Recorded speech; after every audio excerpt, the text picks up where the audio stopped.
राष्ट्रीय बाल अधिकार संरक्षण आयोग के अध्यक्ष प्रियंका कानूनगो ने मध्य प्रदेश की बीजेपी सरकार से मदरसों में पढ़ने वाले हिंदू बच्चों को सामान्य स्कूल में भेजने का अनुरोध किया है। उन्होंने कहा कि ये इस्लामी संस्था शिक्षा के अधिकार अधिनियम के अंतर्गत नहीं आते हैं। मध्य प्रदेश में 1755 पंजीकृत मदरसों में 9417 हिंदू बच्चे पढ़ रहे हैं। इन संस्थानों में RTE अधिनियम के तहत अनिवार्य बुनियादी ढांचों का अभाव है। इसलिए सर्वे करिए। अनफॉर्चुनेट है कि मध्य प्रदेश का स्कूल शिक्षा विभाग इस ओर एकदम उदासीन है और उनसे कोई भी हमको सकारात्मक उत्तर आज तक इस बारे में नहीं मिला। मध्य प्रदेश के स्कूल शिक्षा विभाग को इस दिशा में सक्रियता से काम करना चाहिए। बच्चों को धर्म के चश्मे से देखना बंद करना चाहिए। सभी बच्चों को समान रूप से देखकर सभी को शिक्षा मिले उस दिशा में काम करना चाहिए। हमको आज विभाग ने ये बताया कि 1755 मदरसे उनके पास पंजीकृत हैं। पूर्व में उन्होंने हमको 1505 मदरसों की जानकारी दी थी, लेकिन आज उन्होंने बताया कि 1755 मदरसे उनके पास पंजीकृत हैं और 9417 हिंदू बच्चे इन मदरसों में पढ़ रहे हैं। 9417 9417।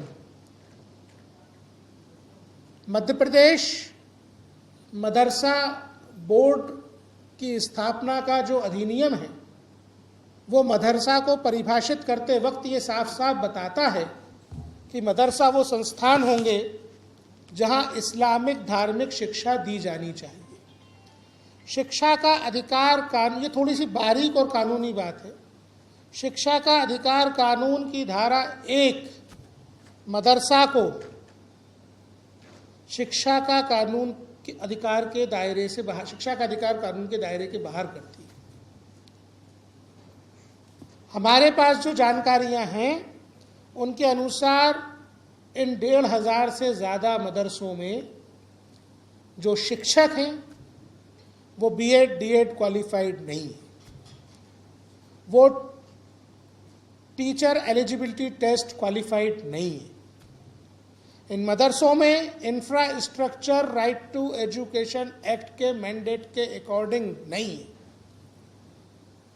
इन मदरसों में सेफ्टी और सिक्योरिटी के इंतजाम मानकों के अनुरूप नहीं है।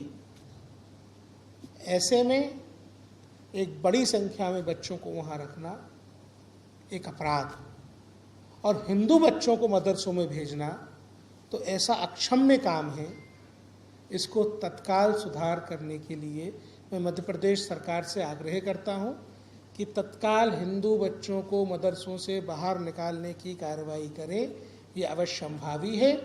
हमको सरकार बार बार ये उत्तर देती है। जब आप लोग सरकार से इस बारे में उनका वर्जन मांगेंगे तो वो हो सकता है आपको बताएं कि हम मदरसों में NCERT की किताबें पढ़ाते हैं।